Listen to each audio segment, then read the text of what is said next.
Setelah tahap observasi dalam supervisi akademik, saatnya bagi supervisor untuk memberikan umpan balik yang bermakna dalam tahap pasca observasi. Pada tahap pasca observasi ini, umpan balik yang berbasis data, konstruktif, dan apresiatif memainkan peran penting dalam membantu guru menuju perbaikan dan pertumbuhan. Mari kita saksikan bagaimana kepala sekolah memberikan umpan balik berbasis data dengan menggunakan pertanyaan yang reflektif. Ya, Bu. Pagi, Pak. Pagi, bagaimana kabarnya? Baik. Mari, Bu. Oh iya, Pak.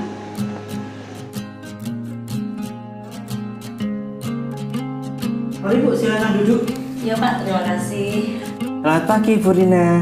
Terima kasih sudah bersedia bertemu dengan saya untuk berdiskusi tentang proses pembelajaran di kelas Ibu yang tadi pagi saya kunjung. Selamat pagi juga, Pak Adi. Tentu Pak Adi, saya tuh tertarik untuk berdiskusi dengan Bapak untuk mendapatkan ide-ide yang bisa meningkatkan pembelajaran di dalam kelas. Baik, Bu. Sebelumnya saya telah mencatat beberapa data pada aspek yang menjadi fokus observasi kita. Tapi saya juga ingin mendengarkan pendapat Ibu sendiri ya tentang proses pembelajaran di kelas Ibu tadi. Karena itu nanti saya juga akan banyak bertanya kepada Ibu. Oh iya, Pak Adi. Saya siap kok menjawab semua pertanyaan-pertanyaan Bapak. Ibu Rina, tadi Ibu mengajar bahasa Indonesia di kelas 4A ya? Iya, betul, Pak. Apa yang menurut Ibu sudah bagus dari proses pembelajaran di kelas Ibu tadi? Saya tadi senang anak-anak tuh terlibat aktif dalam pembelajaran saya.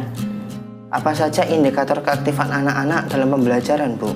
Tadi saya lihat mereka itu mau berusaha menjawab pertanyaan yang saya ajukan, Pak. Mereka juga aktif mengerjakan tugas yang saya berikan. Betul, Bu. Saya setuju. Tadi saya lihat lebih dari 75% murid di kelas Ibu fokus mengerjakan tugas yang Ibu berikan sesuai dengan instruksi Ibu. Mereka menuliskan kesimpulan tentang wacana, tentang lingkungan hidup yang Ibu berikan dengan baik. Bagaimana menurut Ibu sendiri? Saya setuju dengan Bapak. Namun saya masih merasa kurang puas, Pak. Rasanya kok mereka masih belum mencapai pemahaman ya, Pak? Oh, jadi Ibu merasa begitu ya? Menurut Ibu, apa indikator yang menunjukkan murid di kelas Ibu mendapatkan pemahaman dari pelajaran yang Ibu berikan? Kalau menurut saya, pemahaman murid dapat dilihat dari kemampuan mereka untuk menjawab pertanyaan secara tepat dan juga bisa menghubungkan konsep dengan dunia nyata, Pak. Memang tadi mereka menuliskan kesimpulan bacaan dengan baik, tapi ketika saya bertanya tentang apa yang seharusnya mereka lakukan untuk menjaga lingkungan di sekitar mereka itu belum bisa menjawab, Pak. Oh, begitu. Betul, saya sangat setuju dengan Ibu. Saya juga tadi melihat ketika Ibu bertanya tentang hal itu, tidak ada murid yang bisa menjawab. Sampai akhirnya Ibu sendiri yang menjelaskan. Apa yang kira-kira membuat mereka masih kesulitan menjawab ya, Bu? Mungkin mereka belum terbiasa ya, Pak, menghubungkan antara bacaan dengan kehidupan nyata.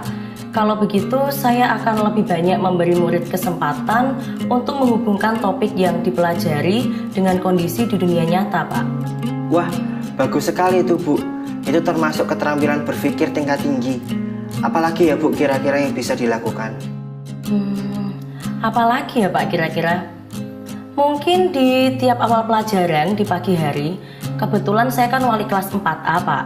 Saya akan minta mereka bercerita tentang hal-hal menarik di sekitar mereka yang ada hubungannya dengan materi yang mereka pelajari di sekolah.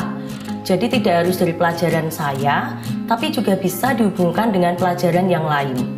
Terima kasih Bu Rina atas jawaban-jawaban yang sangat reflektif.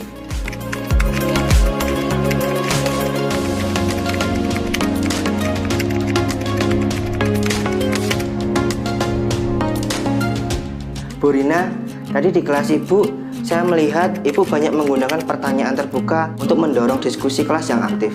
Hal ini membantu murid berpikir secara kritis dan berpartisipasi aktif. Saya ingin menyarankan di pertemuan berikutnya, Ibu juga menggunakan beberapa pertanyaan yang dapat membuat murid lebih reflektif tentang proses pembelajaran mereka. Bagaimana menurut Ibu? Saya sepenuhnya setuju, Pak. Saya akan mencoba menerapkan strategi itu di kelas saya ya, Pak. Terima kasih banyak loh, Pak. Tadi saya juga senang karena Ibu menjelaskan materi tentang jenis karangan argumentasi dengan sangat detail. lengkap, dan terstruktur. Namun, saya masih melihat sekitar 6 murid yang duduk di barisan paling belakang terlihat asyik mengobrol sendiri. Kelompoknya Denis, Rehan, dan Didi. Bagaimana menurut pendapat Ibu? Waduh iya Pak, saya juga sampai bingung bagaimana cara menangani mereka. Tadi saya juga sebetulnya melihat Pak, mereka itu berbicara sendiri, ramai sendiri ketika saya menjelaskan. Tapi ya saya putuskan untuk pura-pura tidak melihat mereka Pak, karena sudah berkali-kali seperti itu. Jadi saya putuskan untuk fokus pada murid yang mau mendengarkan saya saja Pak. Oh, begitu ya Bu. Bagaimana bila Ibu coba menggunakan teknik kerja kelompok atau diskusi berpasangan untuk meningkatkan keterlibatan mereka? Saya lihat mereka sebetulnya anak-anak yang pintar loh Bu. Wah bagus sekali itu Pak idenya. Saya akan mencoba menerapkan kerja kelompok atau diskusi berpasangan dalam kegiatan pembelajaran saya ya Pak. Saya sangat menghargai umpan balik konstruktif yang Bapak berikan kepada saya.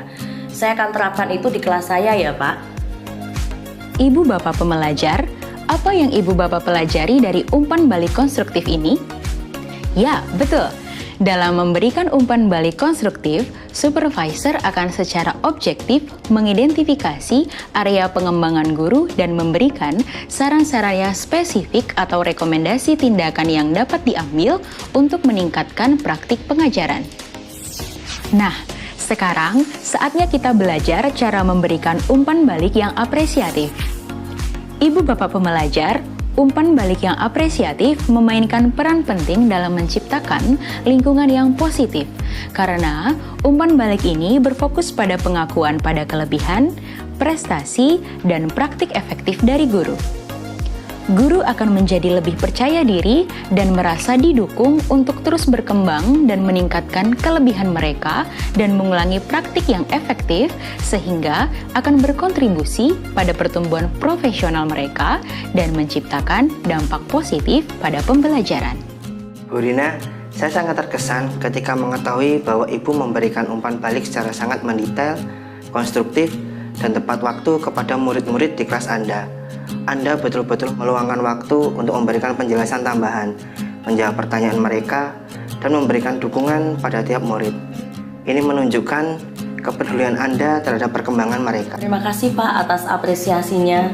Ini saya lakukan karena saya itu percaya bahwa umpan balik yang personal akan membantu murid-murid saya untuk memahami kelebihan dan area yang perlu diperbaiki, yang pada akhirnya juga akan mengarah pada pertumbuhan mereka. Betul sekali Bu, saya harap Ibu terus mempertahankan praktik ini ya Bu. Baik Pak, terima kasih sekali ya Pak atas dukungannya, apresiasinya. Saya senang sekali dengan sesi umpan balik pasca observasi ini. Sangat bermanfaat untuk saya Pak. Terima kasih juga dari saya atas dedikasi Ibu sebagai guru di sekolah ini. Dengan membina budaya umpan balik berbasis data, konstruktif, dan apresiatif, supervisi akademik bukan hanya sekedar untuk tujuan pengawasan, tetapi juga pertumbuhan dan pengembangan guru.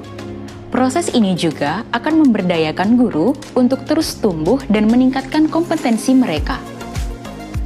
Pengakuan dan dukungan yang mereka terima meningkatkan rasa percaya diri, motivasi, dan pengembangan profesional.